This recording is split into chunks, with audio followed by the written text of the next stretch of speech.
Welcome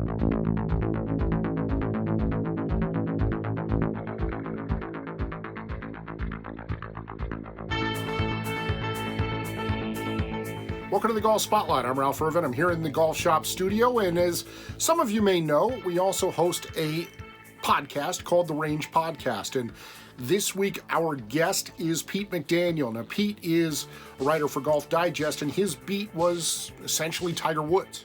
He worked with Earl Woods on How to Train a Tiger, his book. He worked with Tiger Woods on the book How I Play Golf. So a lot with Tiger Woods. I mean, every Tiger Woods column that you ever saw with advice in Golf Digest, Pete McDaniel was writing that with him. So he's a Tiger Woods guy. He's inside the Woods family. You saw him on the HBO documentary Tiger. We talked just a couple days after Tiger's accident in Southern California, and I wanted to share that excerpt with you. It's a part of our full podcast. The full podcast is available wherever you find podcasts. There's a link down below. But for now, just take a watch and take a look and see what it was like for somebody really inside the Woods circle after that accident. Well, Pete, you did mention Tiger Woods, and we want to talk about Tiger, obviously, but we got to start with the now. His recent accident in Southern California was very scary. We still don't know the full extent, but what were your thoughts when you heard about it? I was absolutely stunned. I had come home from getting my first COVID-19 vaccination that had taken weeks to line up. And so I got home and I was kind of basking in the glory of that. And I'm in the backyard. It was a beautiful day, a sunshiny day. I'm sitting in the backyard playing with my puppy and just enjoying the day. And then I got a telephone call from a friend telling me I need to rush inside and turn on CNN, and there it was. And I just stood there watching this unfold, the report, and watching the images of the crash. The wreckage scared me absolutely to death. The report at the time was that he was in moderate to critical condition. So I'm thinking the worst, absolutely. It was like a nightmare. And so I kept pacing the floor. I kept getting phone calls from friends and family and TV producers wanting me to comment and wanting me to go on the air.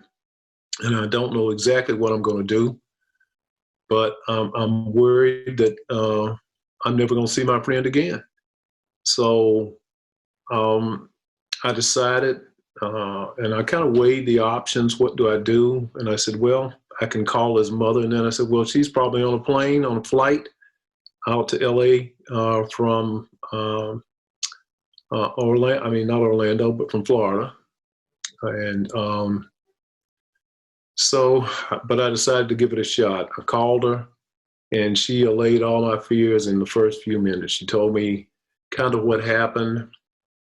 And she assured me that it was not a tragedy and the injuries were not life-threatening. And that's all I needed to hear. And from that moment on, I was kind of calm.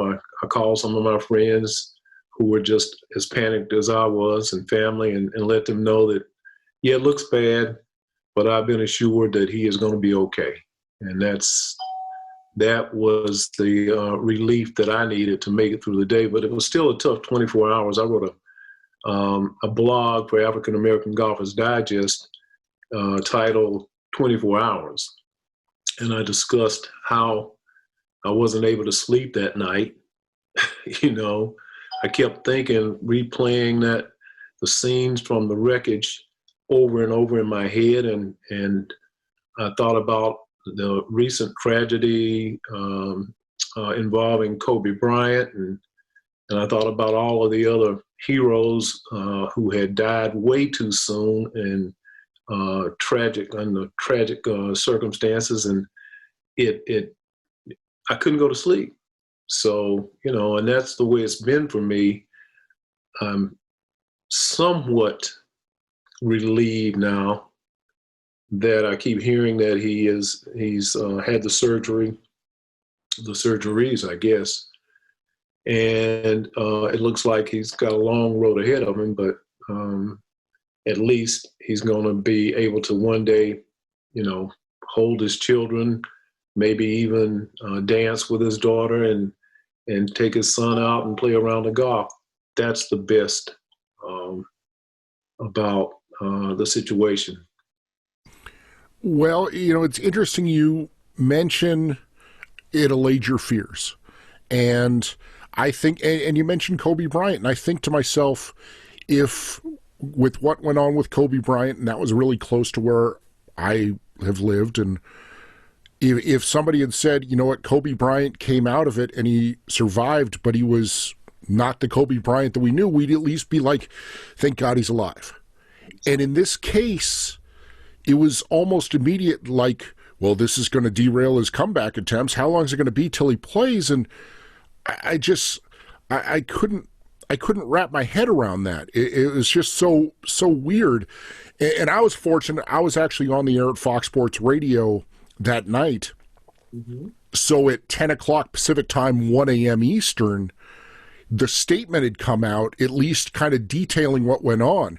So for me, I was at least able to exhale a little bit. This is the statement. He's resting comfortably. Okay, we're okay for right now. So I can only imagine, I was in the exact same boat earlier in the night. But to see people jump to that conclusion of, okay, let's start talking golf again, it just seems so premature. Well, I had similar feelings as well. I couldn't quite understand all the speculation about, the drinking, the alcohol, the drugs, whatever the heck they were talking about. That really pissed me off, to be honest with you. And I hate to be so blunt. It should. But it really irritated me. And that was the first thing that I heard. I mean, some of the commentators tried to ease into that, but others, it was the first doggone thing out of their mouth. We wonder, well, we know it's past, and we just we hope that it wasn't that. We hope that it wasn't that. Yeah, well, I'm so glad that he was vindicated, that it was the report was that it was not alcohol related. It wasn't drugs related. It was an accident. And so I guess we have to be pleased about that. But I'm still irritated with some of the talking heads who that was the first thing that they jumped to. Obviously, this is the new stuff, but there's so much in your history, and there's so much history with Tiger Woods that kind of want to get back into that and talk about the great things, because as people, if people look at Pete McDaniel, you're connected to Earl Woods, to Tiger Woods, and there's so much great stories to tell. Yes, absolutely. I mean, I'll never write a book. I guess I could, but I won't write a book. But I have a lot of stories. I like to tell plenty of stories about Tiger and I, and our relationship was one of always gigging each other, always picking with each other, and anytime we saw each other, but every time we saw each other at a golf tournament, the first time he'd come over, and I don't care what he was doing, when he finished doing whatever he was doing, he'd come over and say, "Petey," and he'd give me that big bear hug, and he would caress my head like so, and just hold me real tight for a minute or so, and he'd ask me how I was doing, and so we shared that kind of bond. But immediately after that, it was fair game. Anything I wanted to say to him, he had to come back, and anything he had to say to me, I had to come back, and that's the way we did the whole time during the tournament. And we said some pretty interesting stuff to each other. So, and I thought about that too, and I long for that now. I haven't had those opportunities in the past couple of years because he hadn't played a lot, to be honest with you. So I haven't seen him at many tournaments, and I haven't covered very many tournaments. My whole career has been based around his competition. So when he doesn't compete, I don't go out. So but I long for those days, and I'm hoping and praying that maybe we'll have one more run, and I'll get a chance to see him at a tournament and get that bear hug that I so cherish. Well, I want to thank Pete McDaniel for giving us an inside look into what he experienced the day of the crash and since. For the complete interview, it's on the Range podcast. There's a link down below as we talk to creators, journalists. We hear the stories behind some of the things in golf that you love so much. We do ask you to click the subscribe button, turn on your notifications so you never miss an episode of the Golf Spotlight. Leave a comment down below. We always reply. You can follow us on Twitter at Golf Spotlight, on Instagram at The Golf Spotlight. Most of all, I want to thank you for joining us here on the Golf Spotlight as we continue to give you the information that you need for your next golf purchase.